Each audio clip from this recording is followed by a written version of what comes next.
and welcome to Beauty and the Biz, where we talk about the business and marketing side of plastic surgery. I'm your host, Catherine Maley, author of Your Aesthetic Practice, What Your Patients Are Saying, as well as consultant to plastic surgeons to get them more patients and profits. Now, today's guest is Dr. TUAN TRUONG. Okay, now Dr. TRUONG is a board-certified cosmetic, plastic, and reconstructive surgeon in private practice with another plastic surgeon in Houston, Texas. And we're going to talk a lot more about that. So the practice is called Lift Plastic Surgery, and I absolutely love that name. Whoever thought of that, I think, was genius. He's a native Texan who did his plastic surgery training at Mayo Clinic, Arizona, and he then returned to Texas for a fellowship in craniofacial and pediatric plastic surgery at Dell Children's Medical Center in Austin. He then joined Baylor College of Medicine and Texas Children's Hospital, where he trained the next generation of plastic surgeons. And from there, he went on to private practice. So welcome to Beauty and the Biz, Dr. TRUONG. I'm thrilled to have you. Catherine, thank you so much for having me on. It's a pleasure to be here. Absolutely. I wanted to dig into, first of all, who came up with the name Lift? Well, that I have to give all credit to my partner, Seethal Patel. This was his brainchild. When he thought of it, he was actually starting out in solo practice, and he wanted something that would outlast him, his partners, and so on and so forth, so that as a legacy, it's not something that's named after somebody. No offense to anybody out there whose practices are named after themselves, but this was something we felt that we could build a brand upon and also leave a legacy after too. Now, and I'll just give you my 2 cents on that, coming from the business and marketing side. On the one hand, that's brilliant because you can exit without your name being tangled up. What changed all that, though, was social media. And everything is about your name. And it becomes such a branding nightmare when you're trying to do both of them. So what I often say is have the doctor use his name, but however, have signature treatments that are really catchy names. So at least you're found both ways. That's my 2 cents on that. Perfect. Yeah, that's something you're right. We've had a little bit of a struggle with, which I'm sure a lot of people are trying to figure that now in this new social media sea out there. Yes. Yes. All right. I am dying to hear how long have you been in practice with Dr. Patel? So I joined him 2 years ago after being in academic medicine. And so it actually starts out as a bit of a funny story. So we met as interns about 15 years ago. So we started general surgery together. And over time, we still kept in touch. So we applied to plastic surgery together. And then we both ended up doing craniofacial fellowships here in Texas. And afterward, we had kicked around the idea of joining forces at that time. He's always been the much bolder of us two, and I kind of went into the safety net of academic medicine, which was what I thought was my passion and what I love to do. And he continued to do what he did, and then an opportunity came up a few years ago when his partner was getting ready to leave, and he was looking for a new person to join forces with. And lo and behold, just like a few things in my life, I'd have to say, a window that opens up, and I just decided to dive right through it. It kind of happened to me how I got into medicine, and this is how we came to be partners. We were friends first, and I know everyone has a little bit of weariness about joining their friends in practice, but I've seen it work before when I was in Austin, and right now, I think we're settling into a routine like an old married couple, being that we've known each other for the better part of 2 decades now. And, we both have children roughly the same age, and it's just worked out beautifully in my mind. It is crucial, as far as I can see from the outside looking in, and especially looking at some of these partnerships, you have to be aligned with your values and your vision, because if one of you wants to go left and the other wants to go right, it can cause so much trouble. And I saw that too. Like he's actually from Florida, you're from Texas, and then you both switched and you did some training in Florida, it sounds like, and he came to Texas. And then everyone ended up in Texas. So how did you join the practice? Was it as an associate, as a partner? How did you figure that part out? So I joined as an associate with the plans of becoming partner after a year, which I've recently done. And again, that opportunity to join him in partnership, that was just something I think just based on experience with previous partners, previous associates, that we felt that we were along the same same path in our career, that this was something, I mean, it sounds trite, it sounds cliche, but growing old together, and so being partners in this has really contributed to how we've approached our patients. Our patients know that we work hand in hand on a lot of things. I think part of what makes us click so well is very similar backgrounds in medicine, working together very fully for a year as interns, and then following the same journey to get here. We've both seen that, it's not really the destination, but really the journey. Like I said, very cliche, very trite, but it's worked out for us. You're right. He helps pull me over to his side, or I help pull him back when the extremes get a little too much. But I think in that regard, just like any great marriage, it's a little give and take. It's a little push and pull, compromise, and really what it amounts to is we complement our skill sets very well. There are things that I consider him much better than I am at certain things, and there are things that he'll defer things to me as well. And so, like I said, it's just one of these things that just happened to fall in my lap, and the opportunity to work with a longtime friend and someone who has gone through the process, it's very similar to what I've gone through, really cemented our bond together. I also think it's super helpful that you're on the same path. Your children, I saw them online, they're pretty much the same age.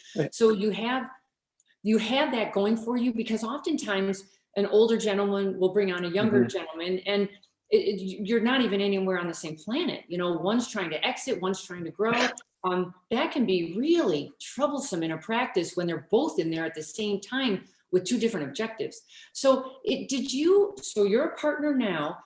What do you do when you're making a decision? Like somebody wants to bring on a laser and somebody else doesn't, or someone wants to spend money here or there. How are you managing decision making? Well, we have who I would consider our third silent partner, and that's our office manager.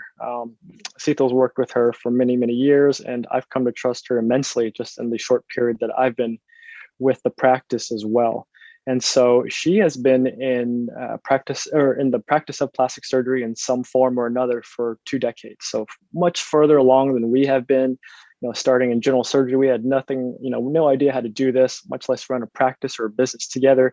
He has a little bit more of a business background that helps, but she helps pull us together in terms of seeing what's out there, seeing what's trending, seeing what has worked for other plastic surgeons in the past in terms of devices, what is going to get us the most bang for our buck, and how we should tailor certain ads, depending on the timing of the year, how things should really mesh together. And so I really do allude to her as our silent third partner, because when we do kind of clash, she helps bring in, she's kind of a medium who can offer her perspective, and then one way or another, we'll compromise and figure out, okay, well, if not now, then when can we set a timeline? It's something that we've both grown to learn how to do, because again, we've both been in meetings, we've both been trainees, adults, but really setting that example, writing things down, and getting to know how can we build upon this that he's already built a foundation for, and how can we expand. That's something that we have a discussion with on a monthly basis. And I really do give kudos to the both of them for really pulling it together and really holding these things and holding each of ourselves accountable to see, okay, what's next? And that's always been our mindset from the outgo is, what's next? Okay, we've accomplished this goal, and what's going to be the next goal? I think Dr. Buford or Dr. Singer mentioned, the journey of 1,000 miles begins just with a single step. And it's very similar to what I allude to what we're trying to do as well. Again, we're sort of middle of the road. We're a couple years out. We're all looking to get bigger, expand more, become our own brand in all of this, just because that's the nature of plastic surgery, unfortunately.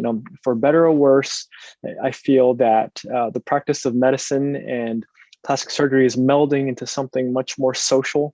Before, it was very paternalistic. Someone would go to you, ask what you thought, what you needed, and you just delivered those news. But now it's a back and forth conversation where we're offering solutions that within our skill set to see what can be accomplished. And I think that is something that the doctors of the next generation coming out are going to have to understand as well, because they're also so used to 1,000 voices telling them what to do, how to do it. But really, the first 5 years of practice, and this is something that my mentors have imprinted upon me, is when you're really discovering yourself, which techniques work best for you. And in terms of business, what's going to work. We're all going to fail a lot more than we're going to succeed. And it's really learning from those setbacks that I think is what prompts people to continue to succeed later on in life. I've also noticed it's so important that everybody identify their skill sets and then stay in their lane.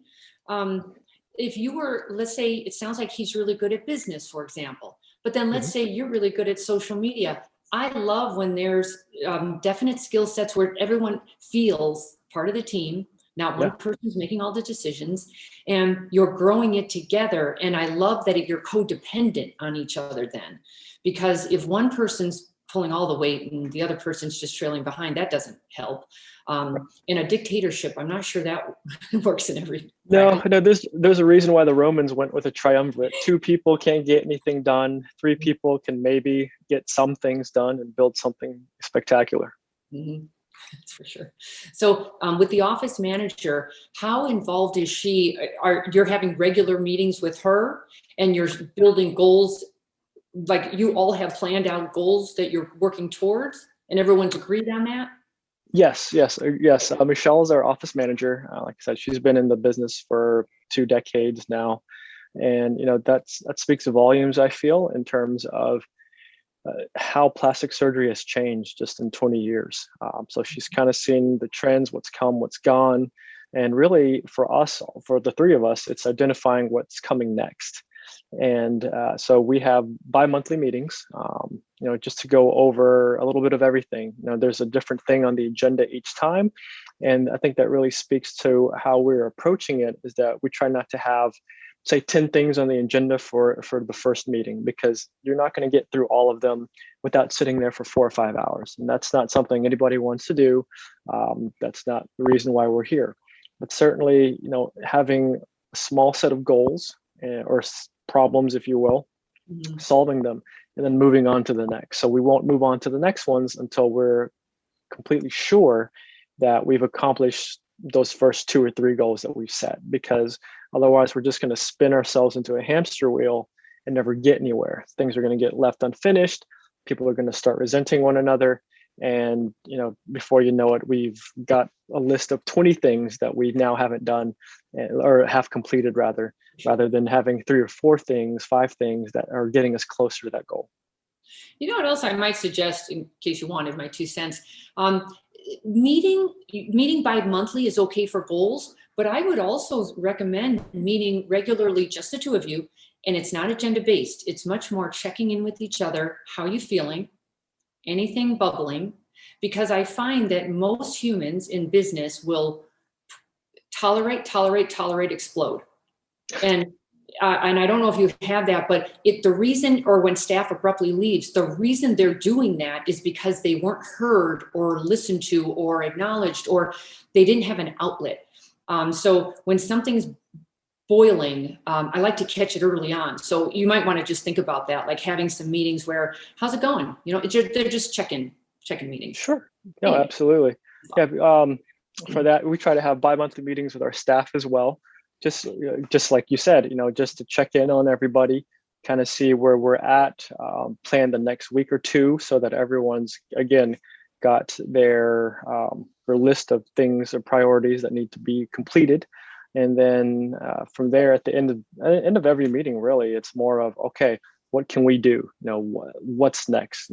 How can we make things easier? Because we understand everyone has families, everyone has their social life, and it's not completely a one act thing where we want everyone to just be wholly dedicated, because that's what leads to burnout, and that's one of the things that have been on the top of most physicians' minds over the last 3 or 4 years. At every meeting, there are several sessions dedicated just to physician burnout. I've seen friends burn out. I've seen them switch specialties. I've seen people leave medicine altogether just because, if you asked me 10 years ago, I would have said, well, that's a sign of weakness. And we've learned, since that time that not necessarily, right? That's caveman thinking in terms of thinking that, you're not strong enough, you can't do this. But we've since figured out that there's only so much, like you said, things able to boil before it explodes. And what is that threshold? And it's different for everybody. And so for us, that's what the 4 meetings a month, really. So you can average it about once a week, so everyone gets their voice heard, check-ins, kind of see where they are at home, how are things going. In Houston, you might have heard we had a deep freeze very recently. That was crazy. And that's one of these things that are quite unexpected. I'll be honest with you, ever since I moved here a few years ago, something crazy has happened at least once a year. So I don't know if it's me or something, but it's definitely, yeah, for sure. Definitely in Houston, it has been a little bit of a busybody, crazy, into the world for a few days type of situation. And so during the hard freeze we had, for example, that was a time when we needed to check in with one another. We liken ourselves as a small family. We're not that large of a staff, and so we want to make sure everybody's heard, everybody's taken care of, and that if anybody needs anything, that we're all there. Just because we have varying levels of experience in medicine, business, surgery, life, if you will. And so everybody brings their own set of experiences, biases, personal preferences to the table. And I think when we collaborate and work together, that's how we can get even better than where we are. And I think that's what brings us closer together.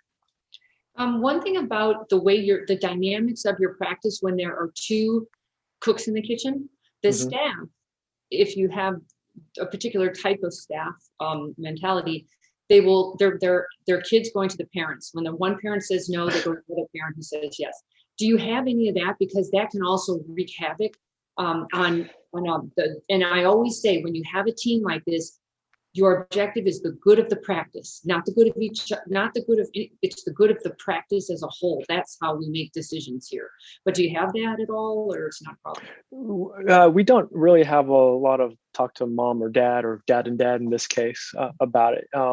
Mostly because we have deferred a lot of these questions to Michelle, our office manager. We just have one voice.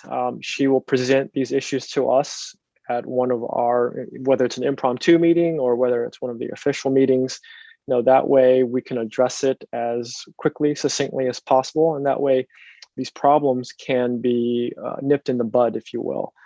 Again, we don't want anyone simmering on this, waiting 2 weeks for the next meeting or before something gets out in the open. Because in an office full, in most plastic surgery, cosmetic practices, you're going to see it's predominantly female.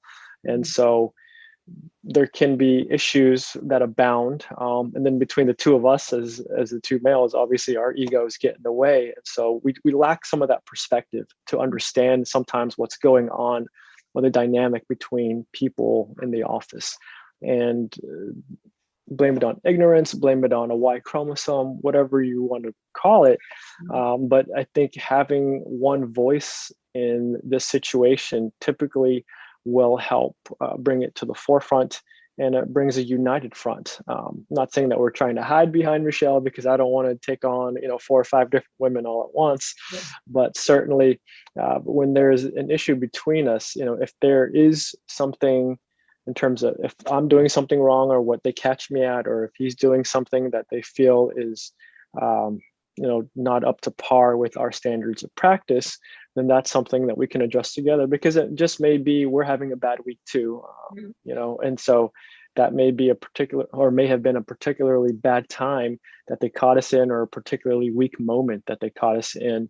And it's unfortunate that sometimes that spills out into our professional lives.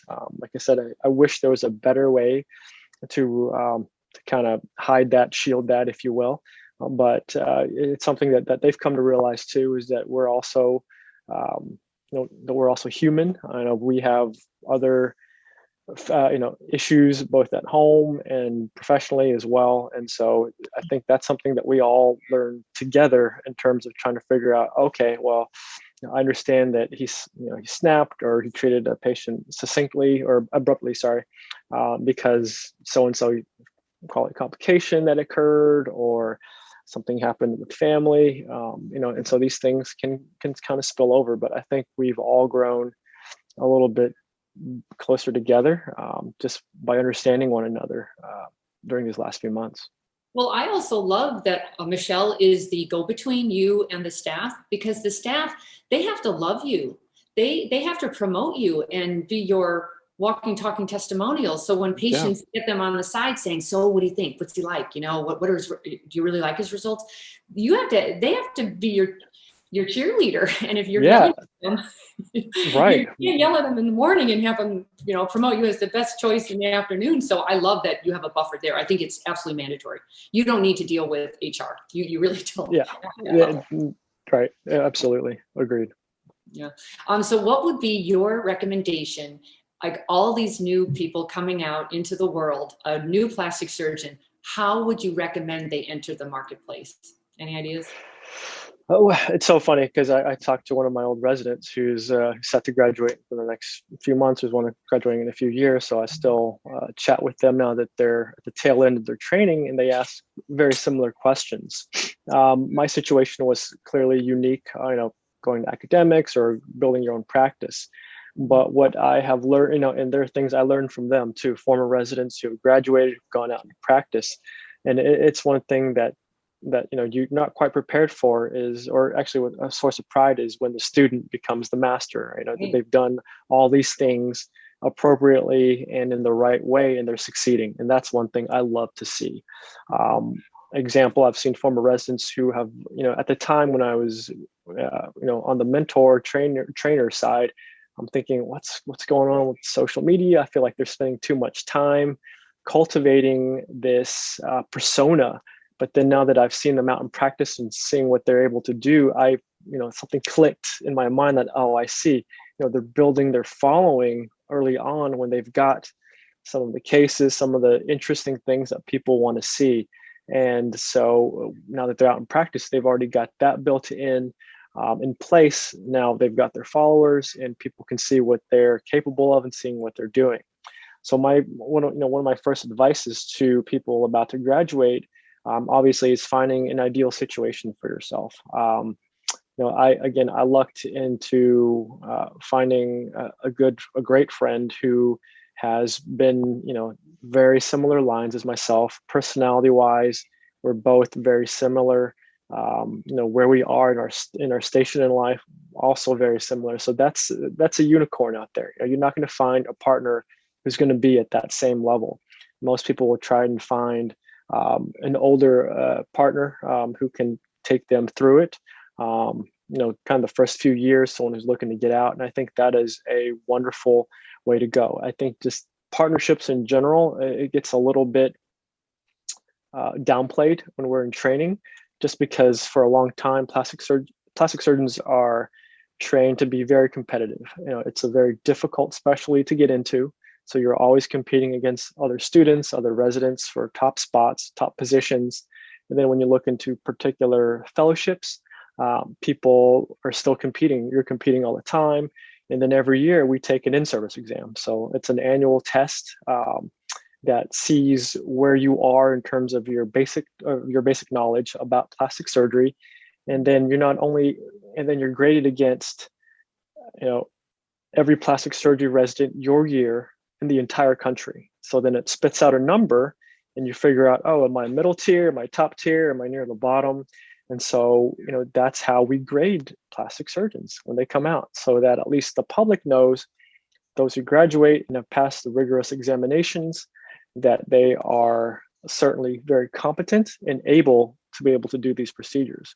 But what that doesn't do for our personalities is mesh well to work with one another. There's so many people who've gone out and just started their own practices just because that's what we're used to. You work together in training, but you're also secretly competing against the other person too.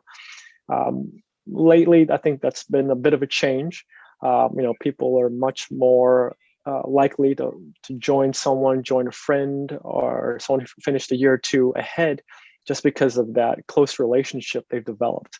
A lot of training programs have realized that we need to cultivate these interpersonal relationships in order to succeed. I mean, even when you're about to undertake the examinations, you usually seek out a friend who's done it or is about to undergo the same test, because that's how we're all going to do well in life and in practice. Is that you can't be afraid to reach out. You can't be afraid to ask for help. And these are things that I think people coming out need to realize, is that, you may have been the top dog, the alpha coming out of training, just because you've been in charge of multiple patients, you've been in charge of multiple operations.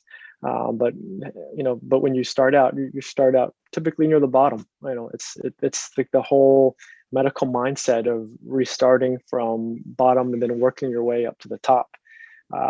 And so for people coming out, I think reaching out to people you've already known, people who've already done well in those first few years of practice, that's where those pearls of wisdom are gonna come in handy, because they've had the same training as you, because they've undergone kind of the same process. Then they're going to have much, and they're going to make mistakes. They're always going to be able to let you know honestly, I think you're going to do better here, or I think this is where a niche is, or where someone is needed in this particular area. Not everyone's like that. I understand. Everyone. Again, plastic surgeons are competitive. We're trying to keep our patients, trying to keep our referral base. But I think that's the only way for our society to succeed, is that camaraderie, that ability to come together to ultimately put the patients first. I think in allowing our own personalities to dictate whether patients want to come see us, want to come see someone else. One of the biggest things that I saw when I trained in Scottsdale is just the proliferation of practitioners doing cosmetic surgery. Mm-hmm. And the biggest thing that we like to counsel our patients on is looking for a board certified plastic surgeon.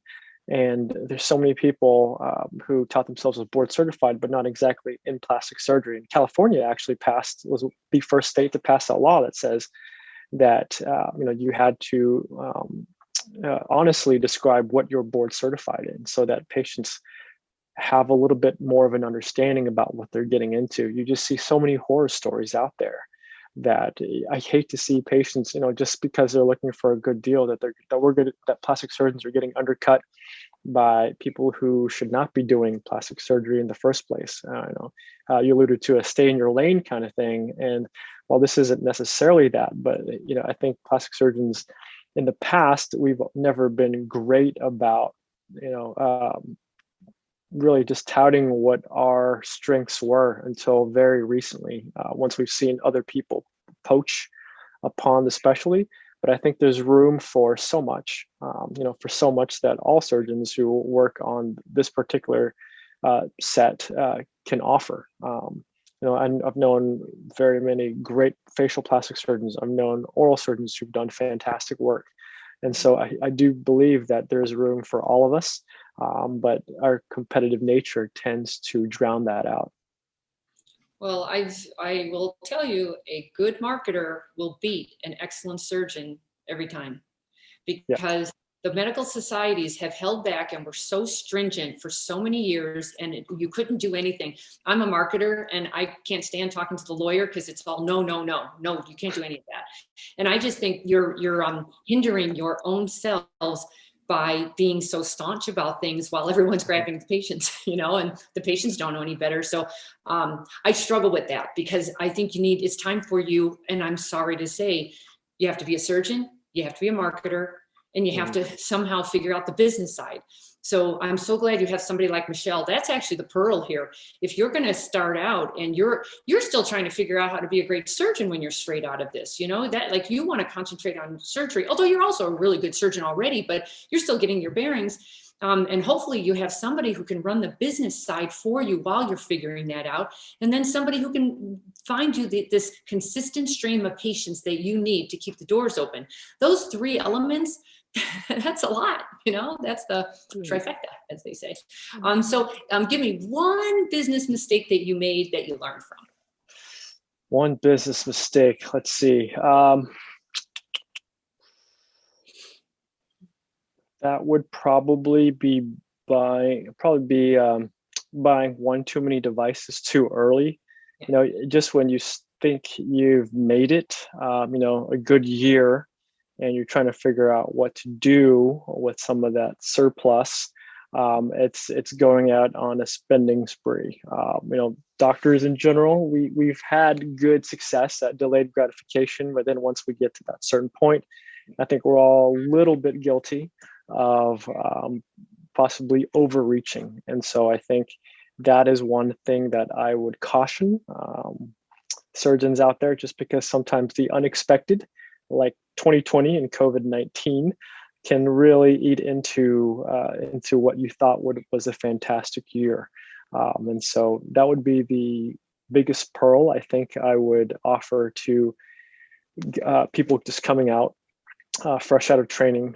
I think what Dr. Givens, who you talked to not too long ago, had alluded to was, so there are some services she just doesn't offer, and that's something that anyone who's just starting out should be the same way. There are certain procedures that one can do, or if one can partner up with someone who has some of these things, then that's probably the best way to do it until you're confident that A, the technology is good, B, that the machine's worth it, and that C, like you mentioned, the referral base, whether that's patients referring other patients or just returnee patients coming back for back to the same thing, would that be that investment, or make that investment worthwhile?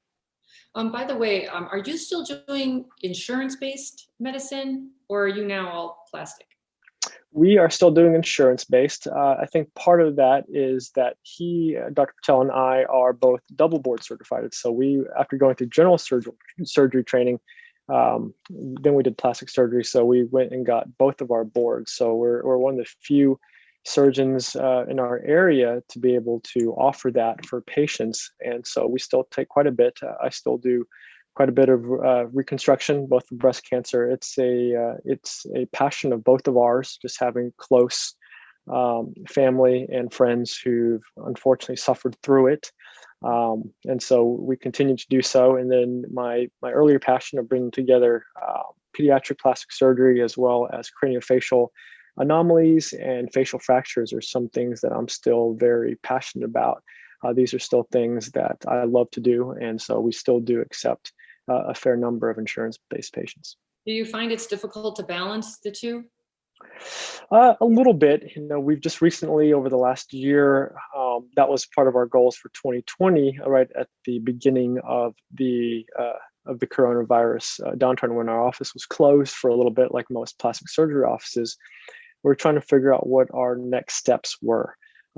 Slowly but surely, we've worked on trying to build up the cosmetic parts of our practice. Now, our insurance patients kept us going through all that, but we wanted to make a concerted effort to expand our cosmetic practice at that time. And so that meant more social media presence, more organic postings, and then, in terms of trying to see what has worked for us. He started a software company for us to try and track down, how many patient leads were turning into actual conversions. That's something that a lot of surgery offices, on top of other offices, are looking into, as to, is there any all-in-one program out there that allows people to see, how much you're spending, and then how much you're actually getting back from that, and how much of it is actually integrated into your electronic medical records, or EMR. It's the holy grail if you can figure that out. I was just talking about this the other day. I've been at this 21 years, and even by year 2, I was saying there has got to be a way. As a consultant, I want to see the numbers. I want to see how many leads came in. Of those leads, how many converted to an appointment? Of those appointments, how many showed up? Of those who showed up, how many said yes? Of those who said yes, did we get their photos? Did we get their reviews? Their, their referrals? And I think you need 3 different software packages at the moment. I haven't found it yet. A little bit. Well, I'll let you in on a little secret. So he started a software company. I've been a little bit involved also. It's called AdVital, and it helps, and it's starting to, or we hope to, for it to address some of these things you've talked about. Just because we couldn't find any type of transparency. A lot of the marketing firms that we've gone through wouldn't let us see what those real numbers were. We'd get monthly updates, but we wouldn't really see it.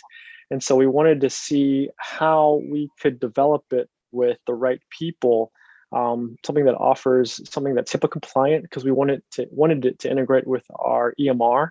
But we also wanted to see what our ROI was for our social media posts, for AdWords, and and seeing what's working for our marketing and what's not.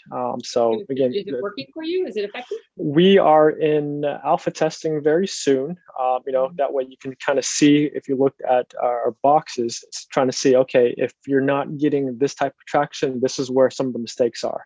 If it's from leads to conversions or actual conversions, then this is where some of the problems are. And what this will do also, besides integrating with people's EMRs, is we're also going to have it do online booking. We're also going to have it have an automatic lead transfer, something that's a little bit user friendly and something that gets it a little bit out of the realm of human error. We're also going to have things that will make it that makes your lead nurturing a little bit more procedure specific. So if you wanted to look at, say, your rhinoplasty ads, or if you wanted to see what your breast augmentation leads are doing, then we're going to be able to do that. Okay, all that is just see that come to fruition, because the industry needs it. But as I will just tell you, as the technology gets more complicated, you have to add pixels to everything and UTMs to everything, and it gets technical. And the practice is like, when did I have to become a technician, or a computer expert, right? Yeah, computer it's expert, so right. crazy, or you have to pay for it. But good for you if you can make that work. Talking about marketing, where are you spending your money marketing? Where are you finding patients? So right now, a lot of our patients are coming through, believe it or not, and you probably do, is just through social media. I know we've gone through Facebook ads, our previous SEO company, everyone touts, oh, look at where your SEO is going. But, we have felt just over the last year that takes a little too long to get up and running, just to make sure that you land on the first or second page of Google when people are searching. So a lot more of it is through social media and through AdWords. We found that those two have been where our largest marketing dollars have gone. We were doing Facebook ads for a little bit of time, and that still works a little bit, but we weren't seeing the type of conversions that we were hoping to see, just because I think with how prevalent Facebook is, we just weren't sure how relevant our ad was coming through, popping up for people's feeds, and it just was taking a little bit more time versus some of the other things which were picking up a little bit more traction. So now almost all of our marketing dollars are spent on social media and on AdWords. How much time are you spending on social? Like I said, if you'd asked me 2 or 3 years ago, I didn't spend that much time. Just in the last year, I probably spend about half an hour a day, and then probably about an hour or so on the weekend, just thinking about what we can do to make it better.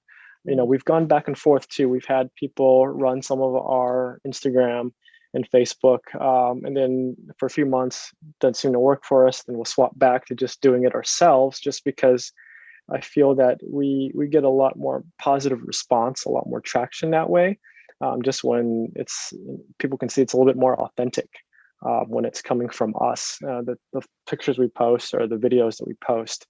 Right now we're still in the middle of trying to see, what will work in terms branding wise. How will it relay? How will it transfer through? But certainly I spend a lot more time on social media now than if you'd asked me this 2 years ago. Well, I looked at your Instagram, and all you have to do is open up your Instagram page with all those posts, just scroll over it and see your number of likes, which is still happening. Down the road, they're going to take that away as well. And we're not going to do anything, but you can tell the minute you're on there with a video, your likes go from, let's say, 20 to 190. They want authenticity. That's why they're going to your social. They want to know, who are you? They want to know, who are you as a person, as a surgeon, as a husband, as a father, as a, hiking enthusiast. I mean, they want to know who you are. And I find that SEO is crucial. However, in today's world, a lot of times they're not getting to your website. They're getting there through some other channel, which could have been Facebook ads, but those just changed because of Apple, who got involved. And now you can't pull an audience like you used to. And it's like, dear Lord. Yeah, but I'm glad to know you're putting some time in and not 4 hours a day like some of the others. That I think there's a point of opportunity cost lost. Like, just make sure you're not Agreed. involved. Agreed. They're making it a little bit tougher for everyone too. The rules are changing, every other month, it seems like, in terms of how to generate that same amount of traction that you could have gotten, 6 weeks ago, 2 months ago. And so it's certainly becoming a bit of a challenge, where to the point where we're all going to be spending a lot more time on there trying to fit into their algorithm, or trying to figure out what the algorithm is, so that we're not falling behind. And that's just to not fall behind at all. Right. And that's just to stay where you were. Stay relevant. Right. Yeah. And especially Houston. I mean, you couldn't have picked much more of a competitive place. I mean, that is, you got some competition there. A little bit.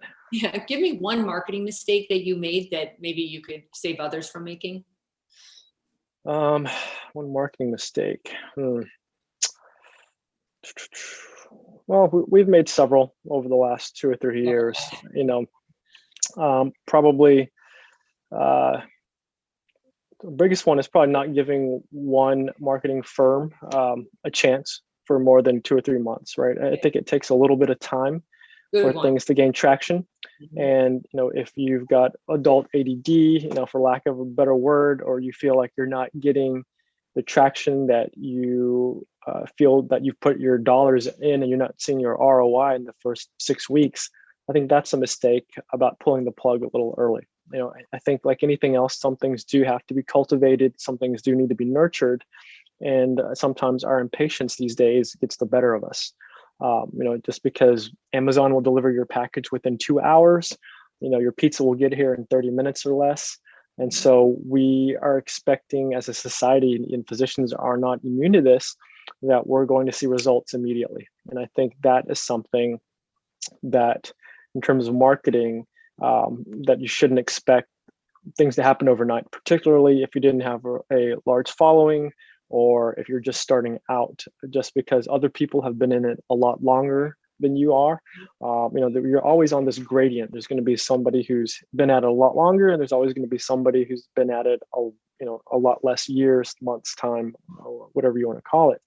But rushing to pull the plug on any project, I think, is going to doom you to making that same mistake again. So you can go through a year where you've gone through 4 or 5 marketing firms and not really gained any traction, just because you don't know what's worked and what's not, because you're too busy looking at bottom line and not really growing the practice. You're relying on somebody else without really putting that effort in.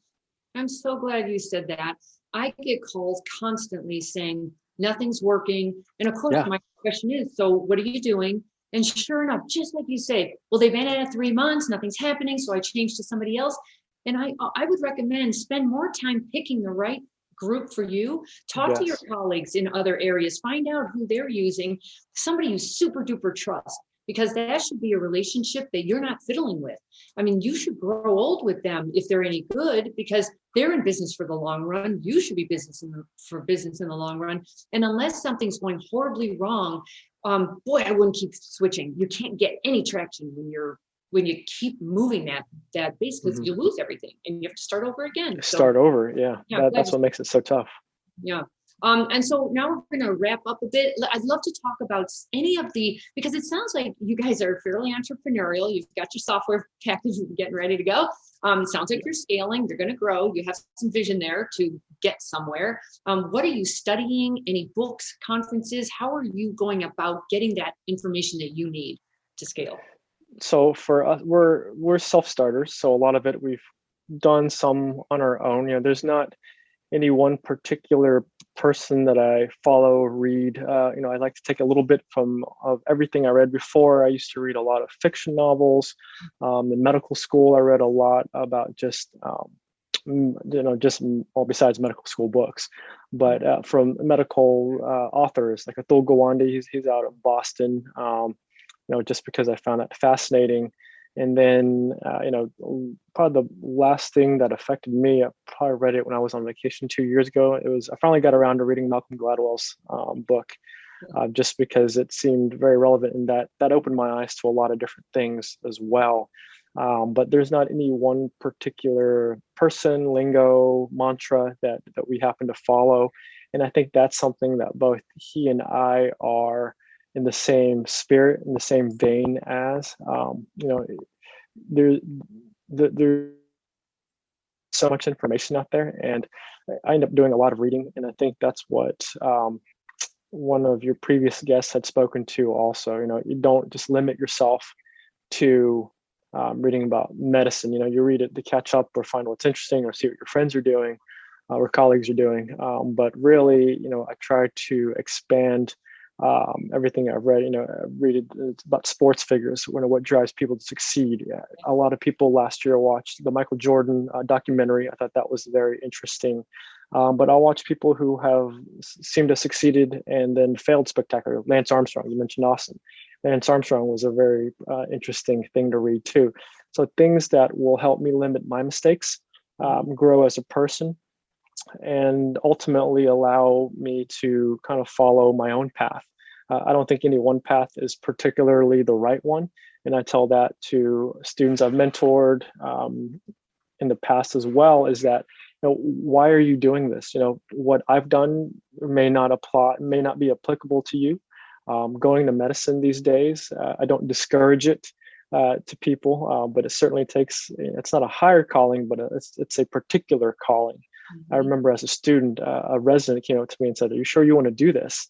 And he was 2 or 3 years in. And I found that an odd question, because I was very gung-ho, very excited, as most students are, that this was a path that we were destined, chosen to do. And now, many years later, I'm at that point where, it's certainly something that I view as a special thing to do. I love what I do. I don't think anybody would who has stayed in the business long enough would see things any differently.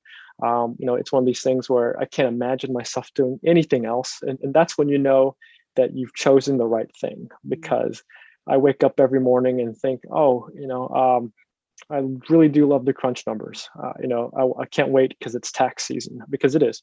But that's not something that I want to do. This is what I love and enjoy doing. I love the people I've met. I love all the things that I've been able to acquire knowledge-wise, the opportunities I've had, and the people I've met along the way, because they've all contributed, whether they knew it or not, in small or large ways, to who I am as a person and where I am now. Good for you. If you have that attitude, waking up and loving what you do, congratulations, because I think that's the holy grail.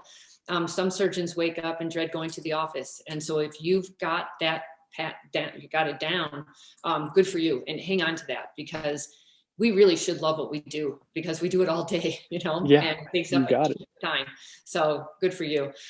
Where can our listeners learn more about you? So they can hit up our website, www.liftplastics.com. And then they can follow us on Instagram, which the tag or the username, I already forgot. I told you I'm new to this, right? So right. It's at Lift Plastics is our tag, and then that's where they can find us. We do an Instagram live every week with a Facebook live as well, just tackling any subject or questions that people have about plastic surgery. I think those are the times that you'll see myself and Dr. Patel, not really our most vulnerable, but our most honest. You'll see us chit-chatting. You can kind of see the camaraderie that we've developed. I'm just trying to incorporate different things. And that's where we are. We're here in Houston, Texas, and we'd love to see everybody out there. Yeah, I did watch a few of those, and they're very good. And that's what the patients love, that real, authentic kind of content. So thank you so much for being on Beauty and the Biz. I really appreciate it. And hopefully I'll see you at a meeting someday. As soon as we get to it, you betcha. Yeah.